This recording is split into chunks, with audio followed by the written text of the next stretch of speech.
गजब की बात यह है कि सबक लेने की बजाय 16 अगस्त को बीईओ की परीक्षा होगी। सवाल यह है कि क्या प्रत्यक्ष को किसी प्रमाण की जरूरत है?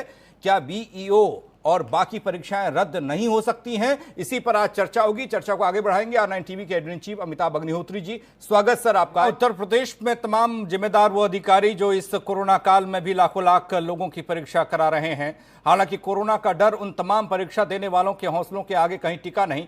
परीक्षार्थियों का जबरदस्त जोश दिखाई दिया। आप सोशल डिस्टेंसिंग हो या मास्क और तमाम बातें उनको छोड़ दीजिए, रहने दीजिए। लेकिन सवाल यह है कि शिक्षा महकमे को लेकर जो सवाल बनता है वो क्यों इस तरह की परीक्षाएं कराई जा रही हैं, क्यों ऐसी स्थिति बनाई जा रही है कि आ बैल मुझे मार।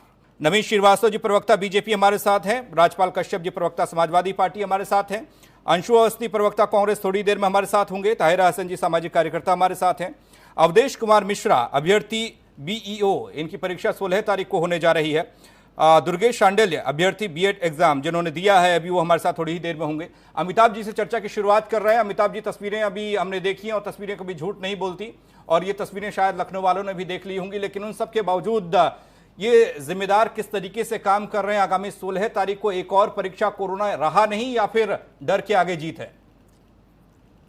देखिए, इसमें बड़ी एक विसंगति है कि जब हम ऐसी परीक्षा करा रहे हैं तो हम किस मुंह से फिर ये कहेंगे कि भाई घर से मत निकलो, 5 से ज्यादा लोग एक साथ मत रहो कहीं इकट्ठे?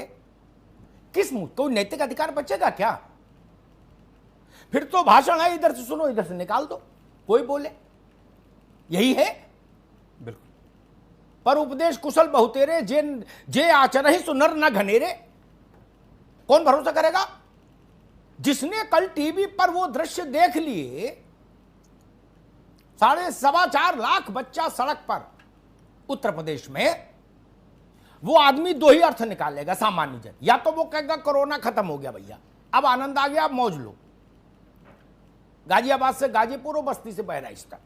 उसको फिर आप नहीं समझा सकते, चाहे स्वास्थ्य विभाग के अधिकारी बोले, चाहे कलेक्टर साहब बोले, चाहे कप्तान साहब बोले, चाहे सीएमओ साहब लाउड स्पीकर लेके घूमे। फिर आप उनको बोलेंगे हमने टीवी पे देखा, रेल अम्पेल चल रही बढ़िया से, कहीं कोई अब कोरोना नहीं।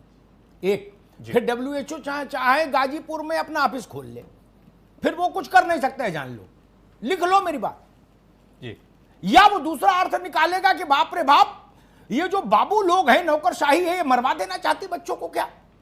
दोनों ही अर्थ खराब, शासन के लिए खराब, प्रशासन के लिए खराब, समाज के लिए खराब, जनता के लिए खराब। तो ऐसा काम क्यों किया? क्यों किया? मैंने बरेली का दृश्य देखा, प्रयागराज का देखा, वाराणसी का देखा, लखनऊ का देखा, कानपुर का देखा। कल क्या परिस्थिति बनी? फिर सिनेमा हॉल क्यों बंद किए? उसको भी खोलो, वहां तो इतना रेल अम्पेल है नहीं, एक सिनेमा में 4 लाख आदमी थोड़ी घुस रहा। अरे 1500 वहां भी देखता रहेगा कुछ अच्छी फिल्में। कोरोना में जो दुख आया है वो भी दूर होगा। खोलो कल से सिनेमा हॉल, काय को ड्रामा कि नहीं सिनेमा हॉल नहीं चलेगा, मेट्रो नहीं चलेगा, ये नहीं चलेगा, वो नहीं, सब खोल दो। 5.25 लाख बच्चा 16 तारीख को इम्तिहान देगा, जिसमें ये एक अवधेश, ये नौजवान है हमारे साथ।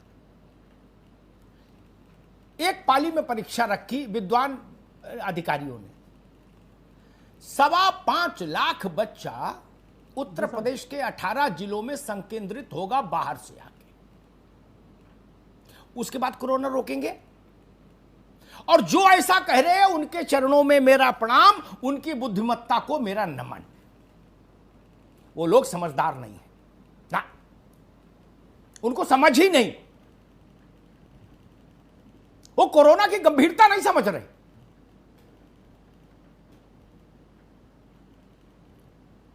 कल ही मैं देख रहा था, ये कोई डॉक्टर साहब थे महाराष्ट्र में, वो ये मिशन चला रहे थे कि कोरोना अफवाह है, कोरोना कुछ नहीं है, और सोशल मीडिया पर धुआंधार बैटिंग कर रहे थे। कल मैंने दुखद खबर पढ़ी कि वो कोरोना से दिवंगत हो गए। कोरोना है, यही तो रोना है कि कोरोना है। या मुझे आज बहस में नवीन बाबू ये बता दें कि भैया ये इम्तिहान बिना कराए उत्तर प्रदेश की जीडीपी डूब जाती। 23 करोड़ लोगों को 2 टाइम की रोटी नहीं मिल पाती अगर ये बीएड का इम्तिहान नहीं होता या बीईओ का नहीं होता। मैं बहुत विनम्रता से कहूंगा 2 दर्जन, बाकी तो दुर्गेश ज्यादा आंकड़ा रखते हैं, मेरी समझ में 2 दर्जन ऐसे भर्तियां हैं जिनके इम्तिहान साक्षात्कार सब कुछ हो चुके, उनका रिजल्ट और ज्वाइनिंग देनी है, वो काम नहीं किया जिसमें सोशल डिस्टेंसिंग की कोई खतरा नहीं। एक नया इम्तिहान करा दिया और दूसरा फिर लाइन में लगा दिया, पाइपलाइन में। भाई मैं इससे सहमत नहीं हो सकता ना, इसलिए मैं गुजारिश लेके फिर आया। आज एक बार पहले आया था कि बीएड का भी मत कराओ, नहीं माने, ठीक है, लोकतंत्र है, मुझे अनुरोध करने में कोई हक तलफी नहीं। मैं अपने 23 करोड़ लोगों के लिए बार बार दरवाजे पर जाऊंगा और कुंडी खटखटाऊंगा सरकार की, मेरा काम ही ये है। मुझे कोई शर्म नहीं, मुझे इसमें भी शर्म नहीं कि मेरी बात नहीं मानेगी। समय तो लिखेगा कि मैंने अपनी बात कही थी, मानना ना मानना दूसरों का विषय। समय ये तो नहीं कहेगा कि अमिताभ जी आप भी अपराधी हो, आप उस समय मौन थे। मैं ऐसा अपराध लेकर नहीं जीना चाहता, अपराध बोध इतिहास में तो दर्ज हो जाएगा कि मैंने अपने शिद्दत भर, अपनी क्षमता भर, अपनी सामर्थ्य भर आवाज उठाई। मानना ना मानना, प्रमुख सचिव, अवर सचिव, नियुक्ति सचिव, वो इम्तिहान सचिव कौन कौन है उनका है, माने तो ठीक भाई, नहीं माने तो ठीक। बाबू लोग हैं, उनको कौन क्या कर सकता है। लेकिन लोकतंत्र में जो हमको संविधान ने जो व्यवस्था दी है उसका तो मैं उपयोग करूंगा। मैं आखिरी क्षण तक कुंडी खटखटाऊंगा, आप नहीं खोले आपकी मर्जी।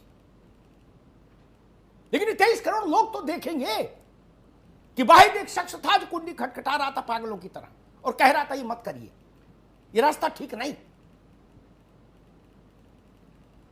आज इसी पर चर्चा करने आया हूं, मेरा मन खिन्न है। कल बरेली में एक बच्चा था, एग्जाम देने बैठा, कॉपी पेन खोल के अर्चा पर्चा बटा बीएड का, 15 मिनट बाद उसको फीवर चढ़ने लगा, खांसी आने लगी, कोरोना के जो पैरामीटर्स हैं उस पर मामला गड़बड़ा गया, तत्काल प्रभाव से उसको आइसोलेट करना पड़ा ले जाके। क्या करा रहे हैं हम और क्यों करा रहे हैं, लाख टक्के का सवाल यह है। मैं सबसे पहले जो 2 नौजवान साथी हैं हमारे साथ, दुर्गेश और अवधेश, पहले दुर्गेश से समझ लूं। दुर्गेश, ये बताइए कल जो परीक्षा हुई जिसमें 4-4.25 लाख लोग इनरोल्ड थे और शायद 17% टर्नअप नहीं हुए, 370-380 के आसपास कहीं बच्चे बैठे, 3,17,000 याद से। परीक्षा केंद्रों पर क्या व्यवस्था थी? जो WHO की गाइडलाइन है, जो गाइडलाइन हमको रोज 3:30 बजे बताई जाती है शासन की प्रेस कॉन्फ्रेंस के जरिए कि इनका उल्लंघन करना दंडनीय अपराध होगा, गिरफ्तारी होगी, मुकदमा चलेगा, वो सारी गाइडलाइंस फॉलो हुई परीक्षा केंद्रों पर? अच्छा आप ठीक है, अवधेश से बात करता हूं, दुर्गेश के साथ कुछ टेक्निकल प्रॉब्लम है अभी। मुझे बताओ भाई अवधेश, बीएड की परीक्षा भी आपने देखी होगी, चूंकि आपको भी 16 को उसी रास्ते जाना है। मुझे बताइए, जो सवाल मैं दुर्गेश से पूछ रहा था वही आपसे, क्या WHO की गाइडलाइन, केंद्र की गाइडलाइन, गृह मंत्रालय की गाइडलाइन